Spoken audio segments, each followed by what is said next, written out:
ನಮಸ್ತೆ ವೀಕ್ಷಕರೇ, ನೀವು ನೋಡ್ತಾ ಇದ್ರ ಪ್ರಜಾ ಫ್ಲಾಶ್ 10. ನಾನು ಮೀರಾ. ಈಗ ನೋಡೋಣ ಇವತ್ತಿನ ಹೈಲೈಟ್. ಬೆಂಗಳೂರಿನ ಅರಮನೆ ಮೈದಾನದಲ್ಲಿ ಗುರು ಸಿದ್ದರಾಮೇಶ್ವರ 852ನೇಯ ಜಯಂತಿಯ ಪ್ರಯುಕ್ತ ಆಯೋಜಿಸಲಾಗಿದ್ದ ಕಾರ್ಯಕ್ರಮದಲ್ಲಿ ಕೇಂದ್ರ ಸಚಿವ ಎಚ್.ಡಿ. ಕುಮಾರಸ್ವಾಮಿ ಭಾಗಿಯಾಗಿದ್ರು. ಈ ವೇಳೆ ಕಾರ್ಯಕ್ರಮದಲ್ಲಿ ಡಿಸಿಎಂ ಡಿ.ಕೆ. ಶಿವಕುಮಾರ್ಗೆ ರಾಜಕೀಯ ಬಿಟ್ಟು ಗೌರವಯುತವಾಗಿ ಕೆಲಸ ಮಾಡಿ ಅಂತ ಎಚ್.ಡಿ.ಕೆ ಗರಂ ಆಗಿದ್ದಾರೆ.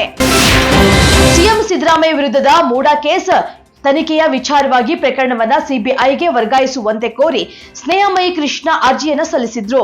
ಈ ಒಂದು ಅರ್ಜಿಯ ವಿಚಾರಣೆ ಇಂದು ಹೈಕೋರ್ಟ್ ಏಕಸದಸ್ಯ ಪೀಠದಲ್ಲಿ ವಿಚಾರಣೆ ನಡೆಯಲಿದೆ. ತಮ್ಮ ರಾಜಕೀಯ ಬೇಳೆ ಬೇಯಿಸಿಕೊಳ್ಳುವ ನಿಟ್ಟಿನಲ್ಲಿ ವೀರಶೈವ ಲಿಂಗಾಯತ ಸಮುದಾಯವನ್ನ ಒಡೆಯುವ ದುಷ್ಕೃತ್ಯ ನಡೆದಿದೆ. ಈ ಬಗ್ಗೆ ಇಡೀ ವೀರಶೈವ ಲಿಂಗಾಯತ ಸಮುದಾಯ ಎಚ್ಚೆತ್ತುಕೊಳ್ಳಬೇಕು ಅಂತ ಬಿಜೆಪಿಯ ರಾಜ್ಯಾಧ್ಯಕ್ಷ ಬಿವೈ ವಿಜಯೇಂದ್ರ ಹೇಳಿದ್ರು. ರಾಜ್ಯ ರಾಜಕಾರಣದಲ್ಲಿ ಒಂದು ಕಡೆ ಡಿನ್ನರ್ ಪಾಲಿಟಿಕ್ಸ್ ಜೋರಾಗಿದ್ದು, ಇದರ ಮಧ್ಯ ಅಧಿಕಾರ ಹಂಚಿಕೆ ಹಾಗೂ ಕೆಪಿಸಿಸಿ ಅಧ್ಯಕ್ಷ ಸ್ಥಾನ ಬದಲಾವಣೆ ಕುರಿತು ಕೂಗು ಜೋರಾಗಿ ಕೇಳಿ ಬರ್ತಾ ಇದೆ.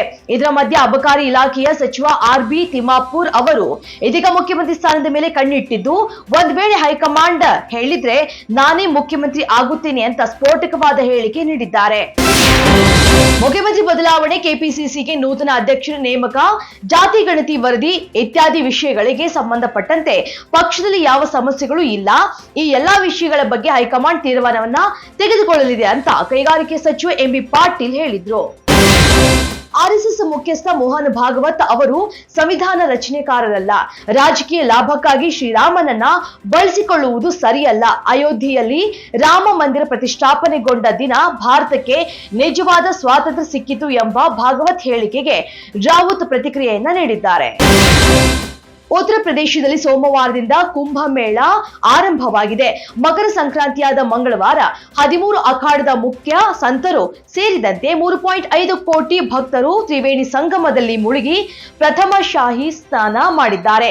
ಮೊದಲಿಗೆ ಶ್ರೀ ಪಂಚಯತಿ ಅಖಾಡ ಮಹಾನಿರ್ವಾಣಿ ಹಾಗೂ ಶ್ರೀ ಶಂಭು ಪಂಚಯತಿ ಅಟಲ್ ಅಖಾಡದವರು ಅಮೃತ ಸ್ನಾನವನ್ನ ಮಾಡಿದ್ರು.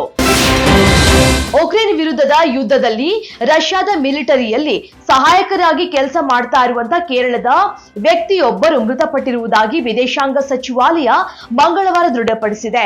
ಸೇನೆಯಲ್ಲಿ ಉಳಿದಿರುವಂತಹ ಭಾರತೀಯ ಪ್ರಜೆಗಳು ತ್ವರಿತವಾಗಿ ವಾಪಸ್ ಕಳಿಸಬೇಕು ಅಂತ ಭಾರತ ರಷ್ಯಾಗೆ ಆಗ್ರಹಿಸಿದೆ.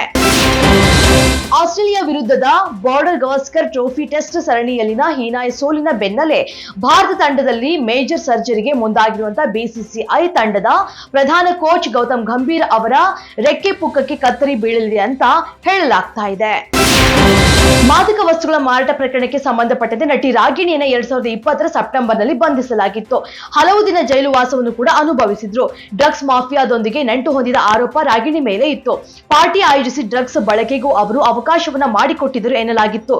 ಯಾವುದೇ ಸಾಕ್ಷ್ಯಾಧಾರ ಒದಗಿಸುವಲ್ಲಿ ಪ್ರಾಸಿಕ್ಯೂಷನ್ ವಿಫಲವಾಗಿದೆ ಎಂಬ ಕಾರಣ ನೀಡಿದ ಹೈಕೋರ್ಟ್ A2 ರಾಗಿಣಿ ವಿರುದ್ಧದ ಪ್ರಕರಣವನ್ನ ರದ್ದು ಮಾಡಿದೆ. ಇದಿಷ್ಟೇ ಹೊರಗಿನ ಅಪ್ಡೇಟ್ಸ್. ಇನ್ನಷ್ಟು ಅಪ್ಡೇಟ್ಸ್ಗಾಗಿ ನೋಡ್ತಾ ಇರಿ ಪ್ರಜಾಧ್ವನಿ ಟಿವಿ.